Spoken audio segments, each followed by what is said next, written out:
নমস্কার, আমি ডক্টর সুস্মিতা বিশ্বাস। তো আজকে আমি একটা ভীষণ গুরুত্বপূর্ণ বিষয়ে আলোচনা করব। সেটা হচ্ছে সাপে কামড়ালে হসপিটালে আসার আগের মুহূর্তে আমরা কি করব, মানে আমরা প্রাথমিক ট্রিটমেন্টগুলো কি করব। তারপরে আমি আজকে আরও ক্লিয়ার করব যে আমরা ক্ষতস্থান দেখে, মানে কামড়ের স্থান দেখে কি করে বুঝবো যে বিষধর সাপে কামড়েছে নাকি বিষবিহীন সাপে কামড়েছে। সাপ দেখে আমরা কি করে শনাক্তকরণ করব এটা কোন সাপ। তারপরে আমরা এরকম দুর্ঘটনা এড়াতে আমরা ঠিক কি ব্যবস্থা নেব। তো আজকে আমি সবটা সহজভাবে বলবো। আমার নিজেরও বাড়ি একটা গ্রামেই। তো অনেক দিন পর আমি বাড়িতে এসেছি। ইভেন বাড়িতে এসে অনেক সাপে কাটার কথা, মানে ঘটনা আমি শুনছি। তাই জন্য আমি ভাবলাম যে এই বিষয়টাতে সকলের মধ্যে একটা স্পষ্ট ধারণা থাকুক, আমরা শান্ত থেকে কি করে এরকম দুর্ঘটনার প্রতিরোধ করব। তো এখন বর্ষাকাল, আমরা জানি যে বর্ষাকালে একটু সাপের উপদ্রব বেশি হয়, তাই সাপে কামড়ের ঘটনা এরকম খুব বেশি হয়। তো বর্ষাকালে অনেক ইঁদুরের গর্ত কিংবা সাপের গর্তগুলো জলে ডুবে যায়, সেই জন্য সাপের কামড় এই ঘটনাগুলো একটু বেশিই ঘটে।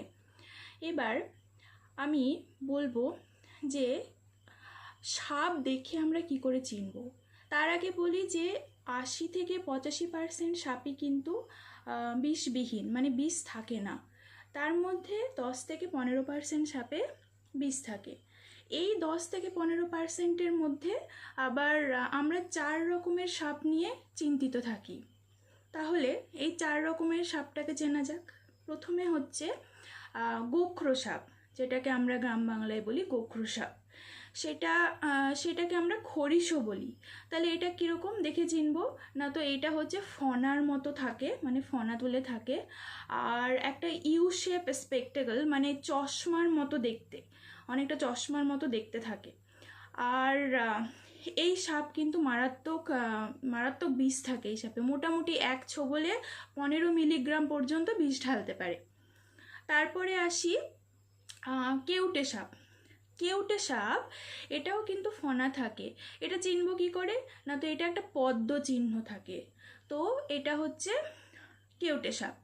তারপরে যেটা হচ্ছে ভীষণ মারাত্মক যে সাপটা, সেটা হচ্ছে চন্দ্রবোড়া, যেটা আমরা গ্রাম বাংলায় দেখি। তো এই চন্দ্রবোড়া সাপ কি হয়, এটা দেখতে অনেকটা মোটা টাইপের সাপটা হয় এবং চাকা চাকা দাগ থাকে এবং অনেকটা ধূসর রঙের হয়। তো এটা আমরা দেখি, কিন্তু আমরা অনেকেই চিনি এই সাপটাকে। এই সাপটা হেমোটক্সিক হয়, মানে হচ্ছে রক্তকণিকাগুলোকে কিন্তু ধ্বংস করে দেয়, ঠিক আছে। আর এই সাপটার কামড়ে ম্যাক্সিমাম মৃত্যু কিন্তু এই সাপটার কামড়েই হয়। সঙ্গে সঙ্গে ফুলে যায়, সঙ্গে সঙ্গে যন্ত্রণা শুরু হয়।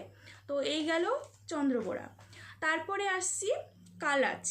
কালাচ মানে আমরা কালচিতি, অনেক নামই বলে, তবে কালাচটাই গ্রাম বাংলার মানুষ বেশি মানে বলে। তো কালাচটা কীরকম হয় দেখতে, একদম কালো রঙের হয়, ফনা তো থাকে না, আর হচ্ছে কেমন সাদা সাদা মানে দাগ থাকে, ব্যান্ডের মতো থাকে। তাহলে এটা হচ্ছে আমাদের কালাচ অথবা কালচিতি। তাহলে এই সাপটা কেন এত মারাত্মক? এই সাপটা কি করে, যখন আমরা ঘুমিয়ে থাকি, ঠিক আছে, মানে মশারি না খাটিয়ে যখন ঘুমিয়ে থাকি, তখন এই সাপটা বিছানায় উঠে আসে এবং এই সাপটার কামড় এতটাই সূক্ষ্ম, মানে মশার কামড়ের থেকেও সূক্ষ্ম, মানে বোঝাই যায় না সাপের কামড়। তো সকালবেলায় আমরা মানে দেখি যে মানে সাপে কামড়েছে যাকে, তো আমরা যখন দেখি যে পেশেন্ট ঝিমিয়ে যাচ্ছে, চোখের পাতা তুলতে পারছে না, মাথা যন্ত্রণা করছে, পেটে ব্যথা করছে, শ্বাসকষ্ট হচ্ছে, তো আমরা বুঝতে পারি না যে আসলেও সাপে কামড়েছে কি না। তো এটা ভীষণ মারাত্মক। ইভেন আমি রিসেন্ট একটা ঘটনা শুনলাম যে এই কালাচ সাপে নাকি কামড়েছে একজন মাকে। তারপরে সকালে উঠে সেই সাপটা দেখা গেছে এবং সেই সাপটা তার দুটো বাচ্চাকেও নাকি ছোবল মেরেছে। তো 3 জনকেই এই সাপে কামড় দিয়েছে। তো খুব খারাপ লাগলো শুনে। ঠিক আছে, এবার আমরা চিনব যে কোনটা বিষধর, মানে যেখানে কামড়েছে সেই জায়গাটা কি আমরা বুঝতে পারি যে এটা বিষধর সাপে কামড়েছে নাকি বিষবিহীন সাপে কামড়েছে। এবার যদি সিঙ্গেল রো থাকে, মানে হচ্ছে মানে দুটো দাঁত আমরা বলি যেটা, ঠিক আছে, যদি সিঙ্গেল রো থাকে তাহলে মানে সেটা হচ্ছে বিষধর সাপে কামড়েছে। আর যদি মাল্টিপল দাগ মানে ছোট ছোট ছোট ছোট এরকম মানে মাল্টিপল টিথ যেটা, সেই সাপগুলো কিন্তু বিষবিহীন সাপ। তাহলে এটা আমরা দেখে অনেকটা বুঝতে পারি। তাহলে আমরা সাপ চিনলাম এবং সাপে কাটার স্থান দেখে বুঝলাম যে সেটা বিষধর সাপ নাকি বিষবিহীন সাপ। এবার আমরা কি করে ট্রিটমেন্ট করি, ম্যানেজমেন্ট পার্টে চলে আসছি। এবার হসপিটালে আমরা ডাক্তারির ভাষায় এটাকে বলি যে ডু ইট রাইট, ঠিক আছে। তাহলে সাপে কাটলো হসপিটালে নিয়ে আসলাম, সেটা তো ঠিক আছে, কিন্তু এই যে হসপিটাল আসার আগের মুহূর্তে আমরা কি কি করব নিজেরা, তো নিজেরা কি কি করব এটাকেই আমরা ডাক্তারি ভাষায় ডু ইট রাইট বলি। আর মানে হচ্ছে রিঅ্যাসিওর। কেন এটা এত ইম্পর্টেন্ট, কেন এটা আমি ফোকাস করছি, কারণ পেশেন্টকে আমাদের বোঝাতে হবে যে দেখো সাপে অনেককেই কাটে, ম্যাক্সিমাম সাপ হচ্ছে বিষ থাকে না, হাসপাতালে নিয়ে গেলে ট্রিটমেন্ট করলে কিন্তু তুমি সেরে উঠবে। পেশেন্টকে একদম শান্ত করতে হবে। কেন বলছি, কেন এটা এত ইম্পর্টেন্ট, কারণ পেশেন্ট যদি অ্যাংজাইটি করতে থাকে না তাহলে হার্ট রেট বেড়ে যাবে, আর হার্ট রেট যদি বেড়ে যায় তাহলে কি হবে, মানে সাপের যে বিষ সেটা দ্রুত ছড়িয়ে পড়বে শরীরে। সেই জন্য শান্ত করাটা ভীষণ ইম্পর্টেন্ট। তাহলে আর গেল, এরপর ইমমোবিলাইজেশন। আমরা ইমমোবিলাইজেশন করি স্প্লিন্ট দিয়ে। এবার তো অনেকেই জানে না স্প্লিন্ট কী করে দিতে হয়। তাহলে স্প্লিন্টটা কি সেটা আমি বলবো, আমি কিন্তু কোনো বাঁধন বলছি না, ঠিক আছে।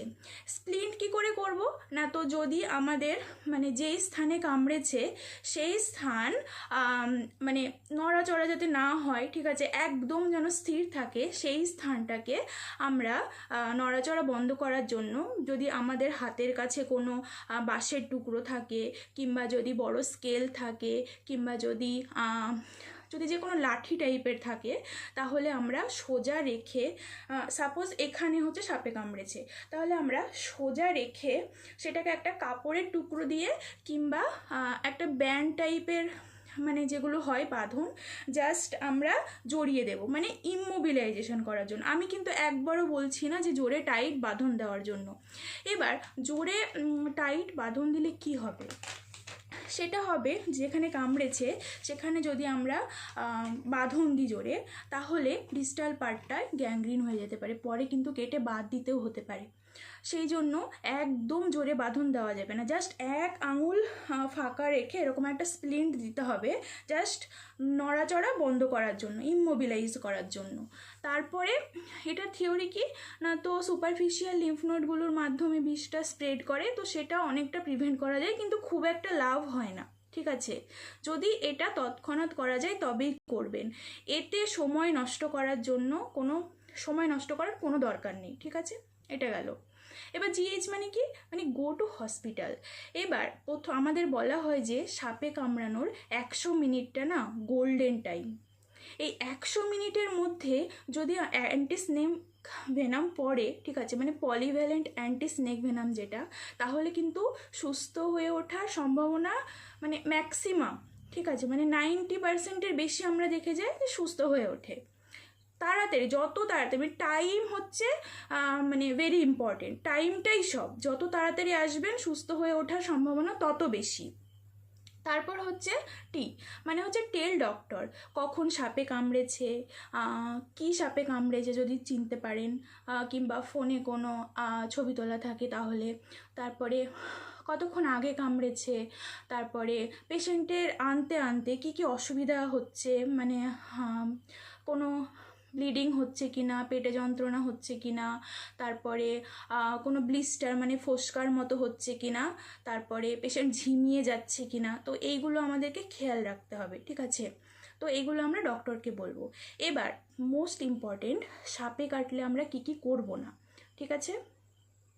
প্রথমে তো ওঝা, 1 নম্বর, ওঝার কাছে একদমই নয়, ঠিক আছে, ওঝার কাছে একদমই নিয়ে যাবেন না। যদি বিষধর সাপে কামড়ায় ওঝা কিন্তু কিছু করতে পারবে না। অনেক সময় দেখা যায় ওঝা বিভিন্ন শেকড় বাকড় খাওয়াচ্ছে, সেটা কিন্তু পরবর্তীকালে চিকিৎসার বিভ্রান্তি সৃষ্টি করতে পারে। 2 নম্বর, সিনেমায় যেমন দেখি মুখ দিয়ে বিষ ফেলে দিচ্ছে, একদমই নয়, ঠিক আছে?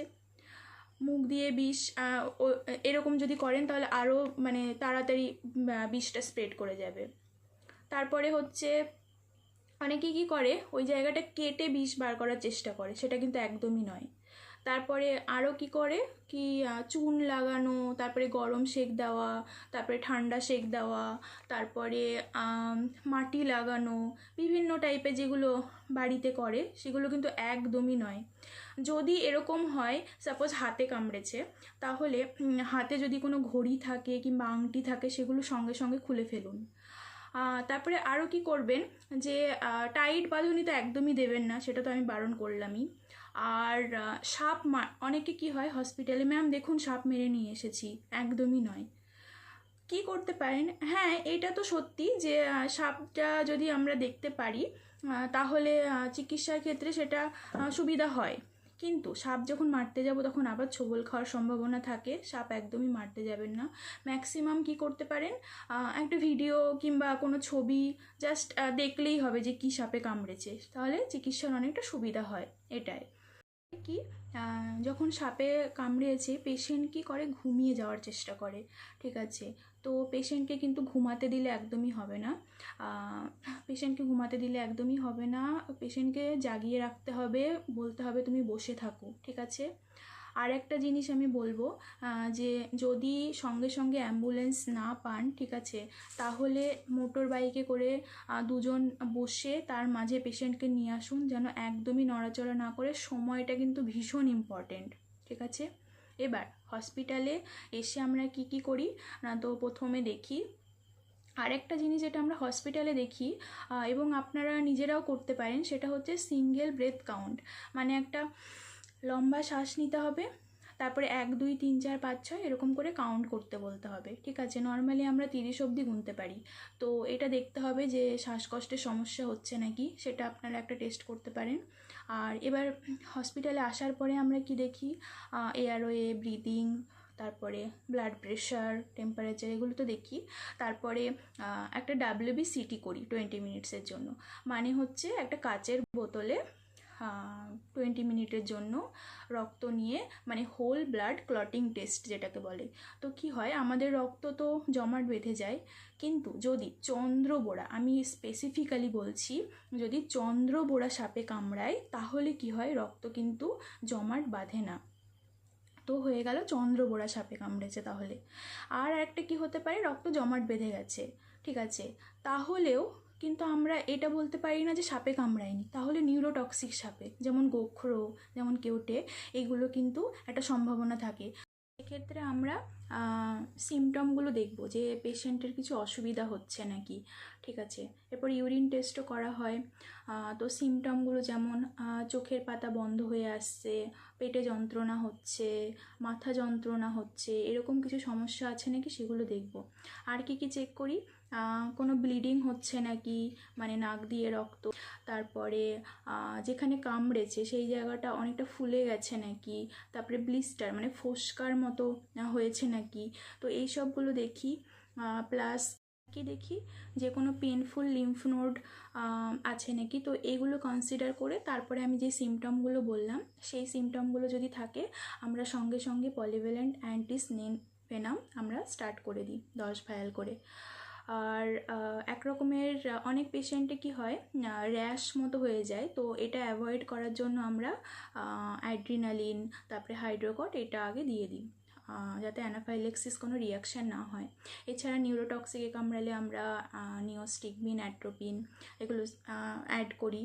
তারপরে যদি পেশেন্ট শকে থাকে আমরা ফ্লুইড রিসাসিটেট করি, তারপরে ডোপামিন দিতে পারি।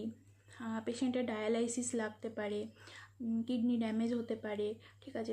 সাপোর্টিভ ট্রিটমেন্ট হিসেবে যদি শ্বাসকষ্ট শুরু হয়, পেশেন্টের ভেন্টিলেশনের প্রয়োজন হয়, মানে পেশেন্টকে ভেন্টিলেশনে রাখতে হতে পারে, তো তারপরে যেরকম অসুবিধা হচ্ছে সেই অনুযায়ী ট্রিটমেন্ট করা হয়।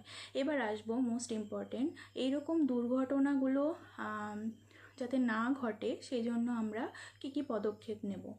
1 নম্বর, অনেক সময় দেখা যায় কি যে জমিতে চাষ করতে যাচ্ছেন, সেখানে আবর্জনা রয়েছে কিংবা জলাশয়ে নামছেন, তাহলে সেক্ষেত্রে আমরা গামবুট ব্যবহার করতে পারি। মানে সেটা এক রকমের জুতো টাইপের, ঠিক আছে, তো পাটা ঢাকা থাকে পুরো, সেই গামবুট কিন্তু আমরা ব্যবহার করতে পারি। তারপর আর কি করব, যে ঘুমানোর সময় মশারি টাঙিয়ে ঘুমাবো, ঠিক আছে। তারপরে রাত্রে চলাচলের সময় টর্চের আলো ব্যবহার করব। তারপরে যদি ঘরে কোনো ইঁদুরের গর্ত থাকে তাহলে কি দেখা যায় যে ইঁদুরের জন্য অনেক সময় সাপ আসতে পারে ঘরে, তো এরকম গর্ত থাকলে বন্ধ করে দেব। যদি কোনো পাথর কিংবা কোনো অনেক সময় পড়ে আছে যে জায়গাটা, সেখানে সাপ ঢুকে থাকতে পারে, তো সেগুলো পরিষ্কার করব। বাড়ির আশেপাশ কার্বলিক অ্যাসিড, ব্লিচিং পাউডার এগুলো দিয়ে পরিষ্কার করে রাখবো, ঠিক আছে। সবাইকে রিকোয়েস্ট করব তোমরা ভিডিওটা শেয়ার করে দাও, তাহলে হয়তো অনেক মানুষের সাহায্য হয় এবং অনেকগুলো প্রাণও হয়তো বাঁচানো যেতে পারে।